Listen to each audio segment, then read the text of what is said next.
What's going on, everyone? I hope you guys are all doing well and enjoying life. I'm Owen if you're new here, and I have a 2012 YZ250. And I'm gonna be going over a few things on this bike. First and foremost, I'm waiting on parts. As you guys saw from my previous video, I had taken it for a ride and I blew up the chain, which wrecked the sprocket and the chain guide and a few other things. So I'm now here with it, and I'm gonna be going over some of the parts I'm waiting on. So here she is. As you can tell, I bought a UFO restyle kit. So this is off of a newer version. I'm not sure if it's the 2020 plastics or whatnot, but I have all new plastics for it. The old plastics are here, old fenders and stuff like that I'm tossing out. And as you can see, it looks pretty sharp. I'm happy with it. New front fender, new front plate, side panels, rear number plates, and a rear fender.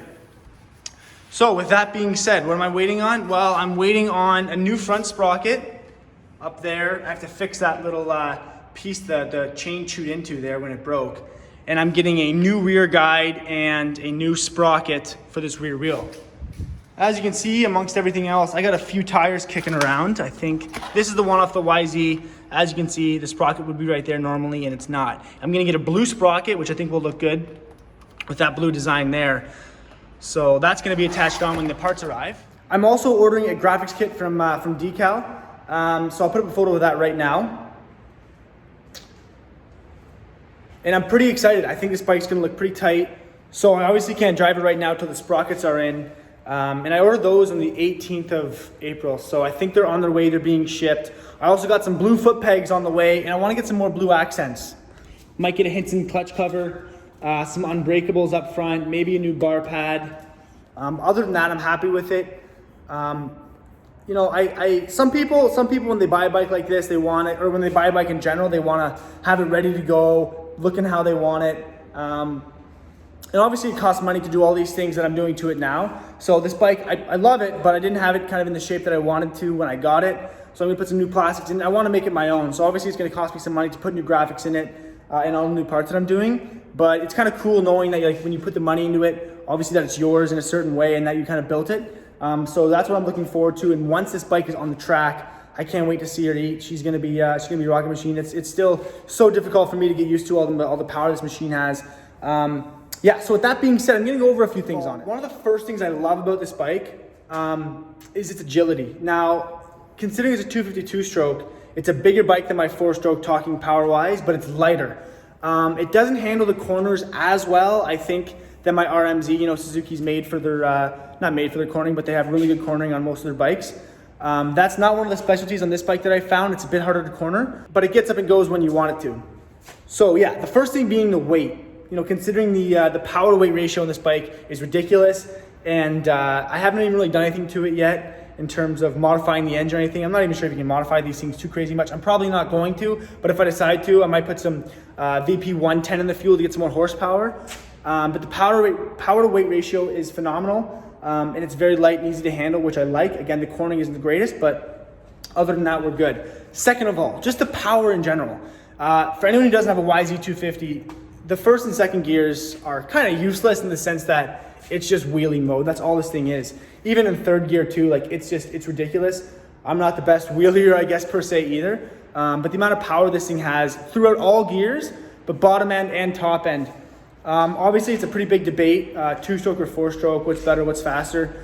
I kind of got this thing as well because if it were to blow or were to seize, or the pistons were to melt or something like that, it's a lot quicker and less expensive fix than a 4-stroke, which I'm looking forward to as well because I do the work myself. In terms of a 4-stroke motor, if I kept the RMZ and it blew up within the year, which it might have if I kept racing it as hard as I would, then it would have been a lot more expensive to rebuild a 4-stroke motor, especially with the timing and everything else, the timing belts and chains and shit. I got no idea about any of that. So I got more of an understanding with the 2-stroke motor, which is why this would be better for me if I do blow it up or seize it, that it's a lot easier to work on. You know, this 250, it might not get the amount of power as some of the brand new 4-stroke 450s, but it's damn good and it's damn close, especially considering it's a 2012. I think some of the newer KTMs put out more horsepower than this. Pretty much from like 2005 or 2006 up, all the YZ250 models are essentially the same from the engine. and they're a great motor so far. But let me know in the comments. I'm interested to see what you guys think about the 2-stroke to 4-stroke comparison, which side you're on. I'm on both. I mean, I love my 4-stroke, super reliable, but I want to get behind the bars of a different bike. And this thing does a damn good job of scaring the shit out of me when I ride it in terms of power. So yeah, the power in this thing is something I love. It's ridiculous, and it's gonna take a long time to get used to on the track. The RMZ, I think, was about 10 to 15 pounds heavier than this bike, and this bike makes about 10 horsepower more. Power to weight ratio, as I mentioned before, is ridiculous. The power through all of this gears is fun, and it's gonna take a long time, hopefully not a long time, but it's take some time on the track for me to get used to this, how to use the power, and how to tame the fucking thing. That's the one word I've used to describe this bike, is violent. I might have said it in my last video, it's a violent machine, but I'm looking forward to getting used to it and logging on some laps. I kind of touched on this earlier a few moments ago, but one thing I love about this too is how easy it is to work on being a 2-stroke.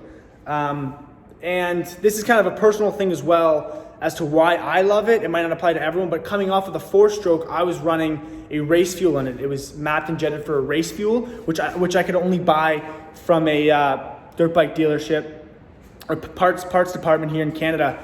And it had to drive like 35 to 40 minutes to get this fuel all the time. And it was really expensive. The VPU 4.4 my RMZ was running. And now that I'm able to run pump gas, 94 octane, 91 octane, and just mix the oil, obviously it's still a pain to have to mix it, but it's better than driving 45 minutes and paying out the nose for race fuel, which I'm not gonna do in this bike. So that's a personal thing as to why I love this bike. It's just simpler for me, and it makes more sense. Obviously, if I got a stock 4-stroke, I wouldn't have to mix oil or put race gas in it, but this is a better alternative to what I was doing before. I love the looks of the 2-strokes personally, and the massive expansive chamber. Taking into consideration, this one is not in the best condition. It looks okay, but there's a few dings and marks on it and a bit of rust, but I love the looks of the 2-stroke. Just seeing the jug and having this massive pipe come out of the engine and curl around. It might seem corny, but I love the looks of the 2-stroke bike. To a normal individual, they might not tell a lot of differences between the 2-stroke and 4-stroke, but this massive pipe, I think is just awesome. I might get a Pro Circuit or an FMF polished chrome one, but the thing is that they get dented all the time, so I could spend $500, $600 and put a whole new exhaust system on it and then tip it over on its side and that new pipe be kind of damaged. So I'm probably gonna leave this on for a little bit. I might get a Pro Circuit. The welds on some of the pipes people get are pretty wild. I think they look sick. So I want to get one of those eventually, but I want to get used to the bike beforehand because there's a good chance I'm going to be probably tipping it over, getting used to it all the time, all the power. So also one thing too that's minor is that my RMZ didn't have a hot start button. If I was at the track and my bike had shut off me, if I stalled it or fell over, like whatever, the bike didn't like to start hot when it was hot. And this is different. This 2-strokes, 1 or 2 kicks, starts up right away, cold or hot, which I love. And it's best on the track if you fall over or you get stuck or whatever. And you want to get the bike going again, you're not losing positions on the track because your bike won't start. So that's one thing I'm looking forward to about this. I just wanted to finish up by saying the bike has a really good feel to it, from the seat and the clutch. The clutch is just tight. It's a great feeling. I also need new grips. I know that. So thanks for sticking with me, guys. Subscribe for more content and more content of the YZ. Hope you guys are enjoying this video. If you want to buy a YZ, this is kind of what it entails. I wish you all the best. Thanks for sticking with me.